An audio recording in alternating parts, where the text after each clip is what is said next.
洪都拉斯总统卡斯特罗公开表示愿意与中国建交后，美国和台湾当局坐不住了。美国派官员到洪都拉斯施压，不过依然阻挡不住洪都拉斯与中国建交决心。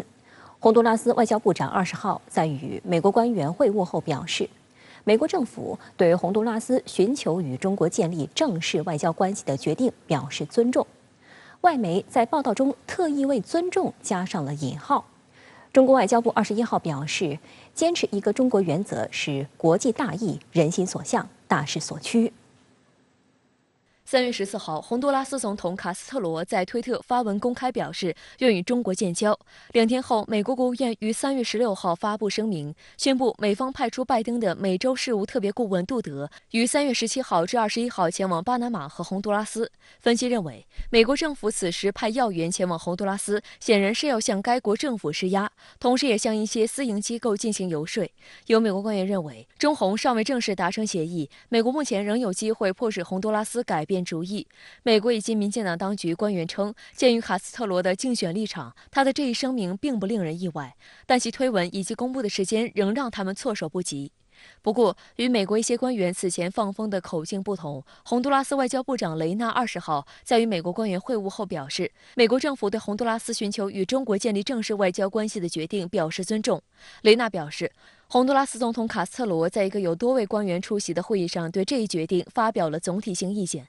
而美国总统美洲事务特别顾问杜德等官员也出席了这个会议。值得注意的是，在洪都拉斯总统卡斯特罗推特发文当天，台方就紧急召见洪都拉斯驻台代表罗德，具体内容外界不得而知。但据一名在场人士形容，长达30分钟的会面现场气氛严肃。之后3天，也就是17号，蔡当局在台北举办晚宴，但洪都拉斯代表缺席。有岛内媒体据此分析认为，蔡当局大势已去。这是一个大的趋势啊！美国再怎么施压，恐怕这个能挽回的机会也不太多了啊。意思就是说，美国想要再用过去传统的门罗主义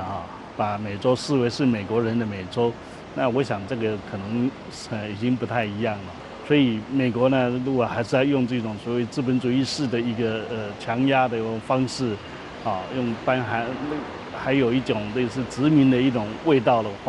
的手段的话，我想应该是很难达到他的目的了。中国外交部发言人汪文斌21号表示，坚持一个中国原则是国际大义、人心所向、大势所趋。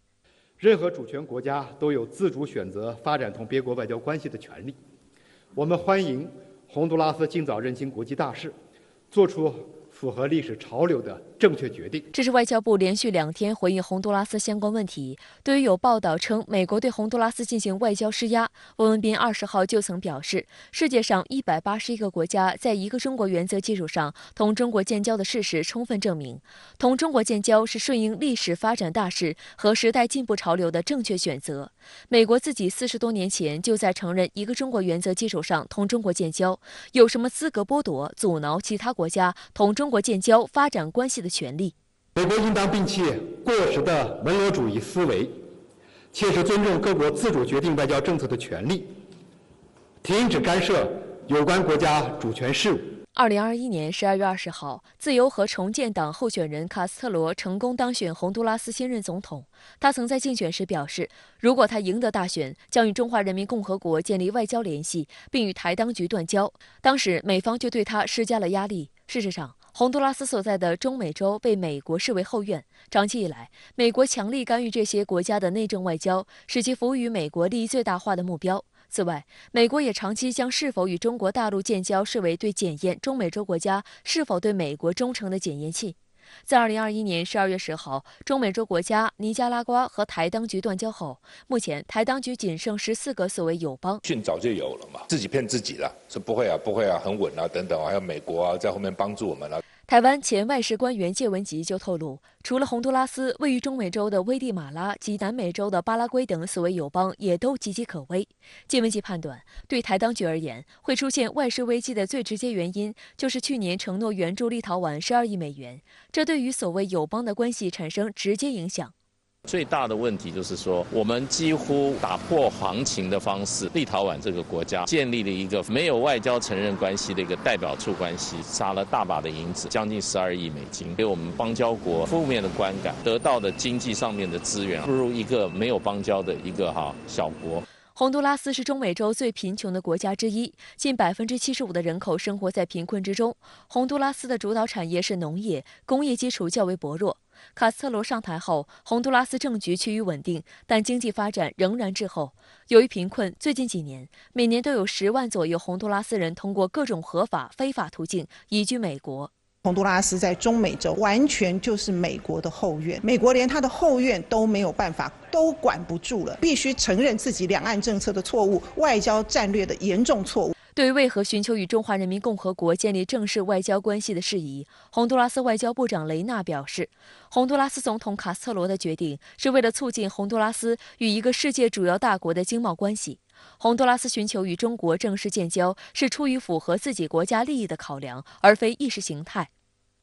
近年来，中美洲哥斯达黎加、巴拿马、萨尔瓦多和尼加拉瓜纷纷与中国建交，这些国家与中国的双边关系，特别是经贸关系迅速发展，获得了中国提供的实实在在的帮助和好处，无疑给洪都拉斯起了示范作用。台湾前国民党籍民意代表蔡正元就认为，对于洪都拉斯的经济来讲，无论是美国还是台湾地区都帮不上忙。洪都拉斯与中国大陆建交是出于国家利益考量。洪都拉斯最好的产业你就知道我们台湾为什么帮不上忙了，美国也帮不上忙。它最好的产业是咖啡，再来是香蕉，再来养虾，还有棕榈油，还有最后就简单的成衣加工。我们有去帮人家忙，去把这个产业升级吗？还是给他们新的产业？没有，都没有啊！而且可能也超乎我们能力范围之外。那洪都拉斯已经看到这几个产业，谁最能够帮忙的？中国大陆买咖啡，他开玩笑，可能你洪都拉斯一年产的都通通买光了。那你养虾，那更不用讲了。我们台湾自己养虾，可中国大陆虾的需求量很大啊。棕榈油也是一样的所以整体来讲这个他的洪都拉斯基于他国家的利益，他当然想跟谁？跟中国大陆建交。相关话题来连线北京联合大学台湾研究院两岸研究所所长朱松龄。朱先生您好。洪都拉斯总统表态将与中国建立正式外交关系后，有知情人士称，美国对洪进行外交施压，要求洪方在中洪建交文件签署前撤回建交意向。您认为此次美方施压成功的概率有多大呢？美方手中的筹码有多少？美国这一次插手干涉洪都拉斯与中国建交，其实它背后有诸多的盘算。但是呢，他插手这样一个事件对于自己的成功率有多少恐怕心里也打鼓。因为我们注意到，对于美国来讲呢，美方往往是通过他的联合果品公司这样的一些农产品公司来控制洪都拉斯国内的相关的政治势力，并且在一定程度上引发洪都拉斯国内的政治变动。但是这一次看起来呢，由于洪都拉斯总统卡斯特罗确实手里边有牌，确实是因为事出有因，所以说这一次对美方提出来的相关的一些问题呢，也有着一定的反驳的这个理由。其中大概有这么几点非常重要。第一点就是在当前这样一个阶段里面呢，洪都拉斯向台湾方面谋求经济援助的时候呢，台湾方面没有给他，反而呢把相关的一些资源给了像立陶宛这样的一些这个欧洲的一些国家。所以对于洪都拉斯来讲他自己跟台湾当局建交或者说维持这样一种关系本身意义就不大。那么在这种情况之下呢，他们的这个总统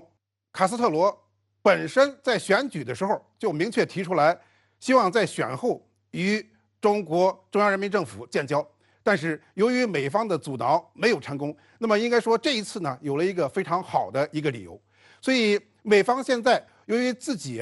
国内出现了一系列的金融问题以及其他方面的问题，自己的牌恐怕也捉襟见肘。第二点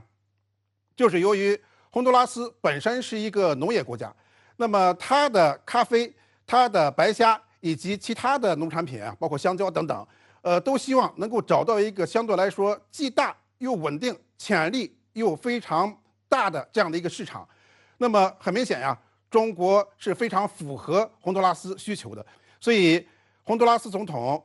卡斯特罗目前提出来的跟台湾方面断绝这个外交关系，跟这个中国中央人民政府建立正式外交关系的这样的一个理由啊，其实是非常正当的。目前看起来啊，美方成功的几率并不是很大。尤其是洪都拉斯的这个相关的官方部门透露出来的信息表明，现在美国基本上同意洪都拉斯跟中国建交的这样一个需求。即使啊这一次有所阻挡，但是呢，它也阻挡不住洪都拉斯等等跟台湾方面有着所谓邦交关系的这样一些国家，跟台湾方面断交、跟中国中央人民政府建交的大势所趋。